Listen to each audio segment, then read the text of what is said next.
Maria dragged her mop across the gleaming marble floor, her back aching from hours of work. The office tower was silent now, the kind of silence that pressed on her ears, broken only by the faint hum of fluorescent lights. She sighed, reaching for her bucket, when a faint sound made her freeze. It wasn't the creak of pipes or the whir of the elevator, it was a groan. She frowned and followed it, her sneakers squeaking softly against the tiles. Rounding the corner, she stopped cold. There, sprawled at the base of the grand staircase, was a man in an expensive suit, his face pale and clammy, one hand clutching his chest. Maria recognized him instantly. Every worker in this building did.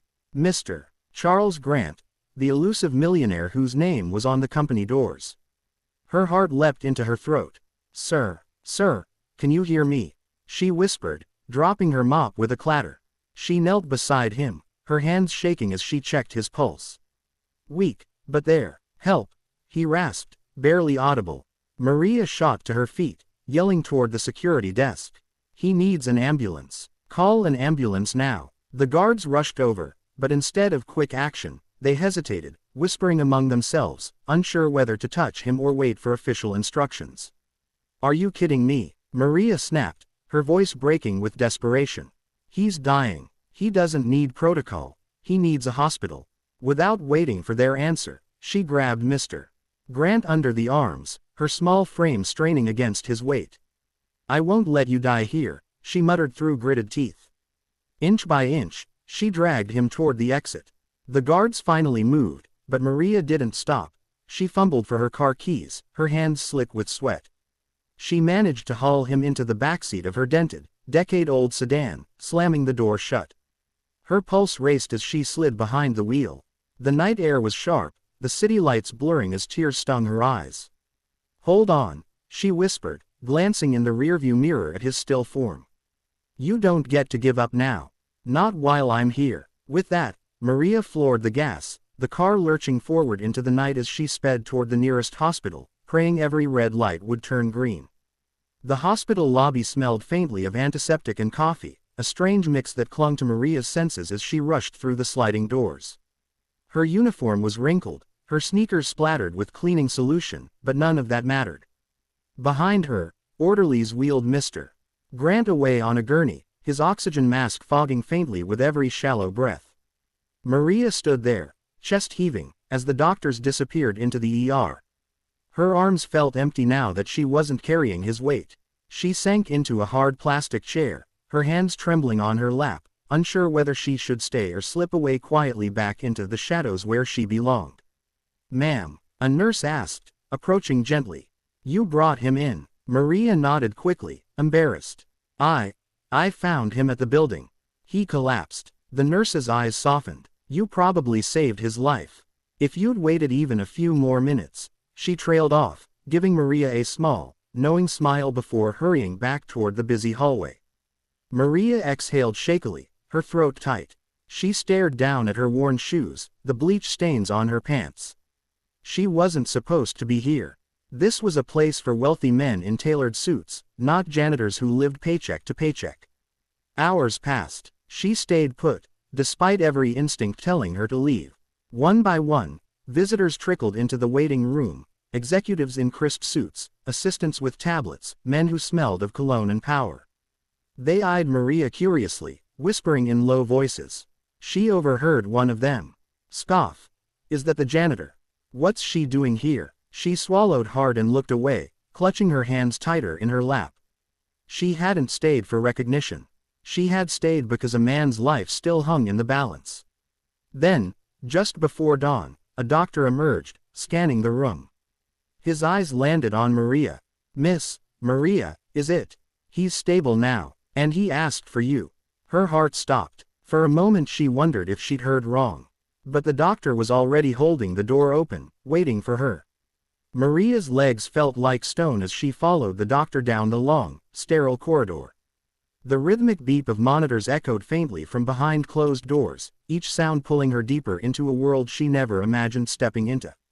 At the end of the hall, a private room waited, its glass walls frosted for privacy, its door slightly ajar. The doctor gave her an encouraging nod. He's awake. Go on. Maria pushed the door gently.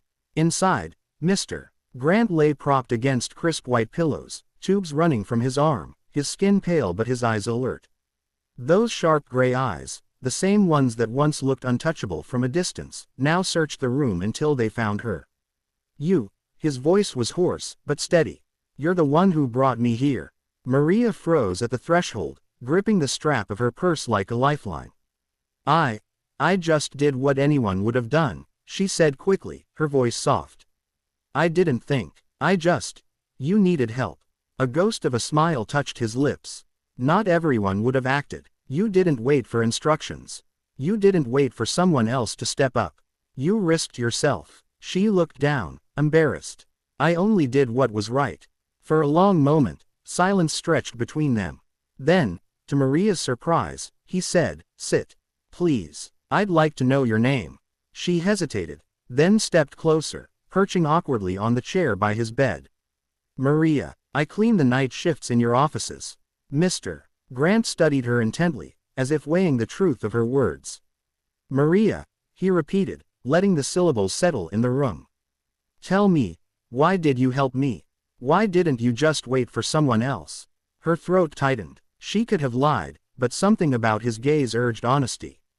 "Because I've watched people ignore suffering before. My mother's sick, has been for years. And I know what it feels like when nobody comes to help. I wasn't going to let that happen to you." His expression softened, something unspoken flickering behind his eyes. He leaned back, closing them briefly as if absorbing her words.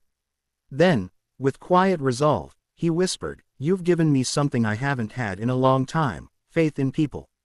Maria's chest ached, caught between disbelief and a strange swell of warmth.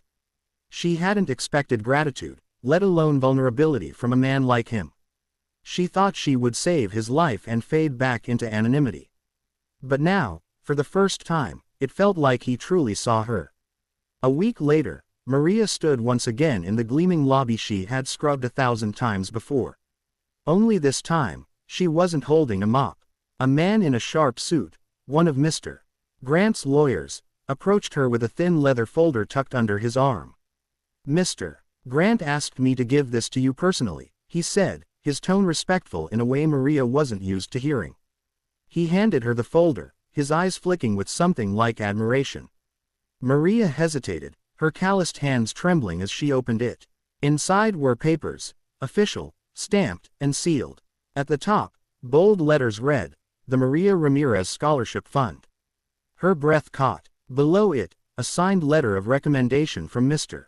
Grant himself, supporting her admission into a nursing program.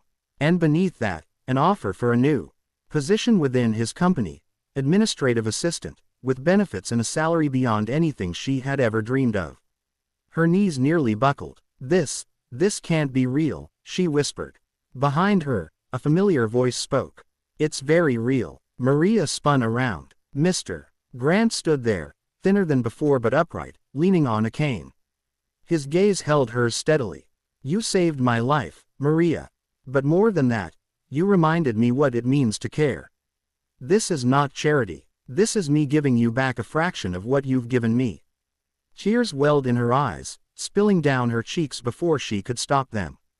"I don't know what to say." "Say you'll take it," he said softly. "Say you'll let yourself have the life you deserve." Maria clutched the folder to her chest, sobbing quietly, but for the first time, her tears weren't from exhaustion or despair.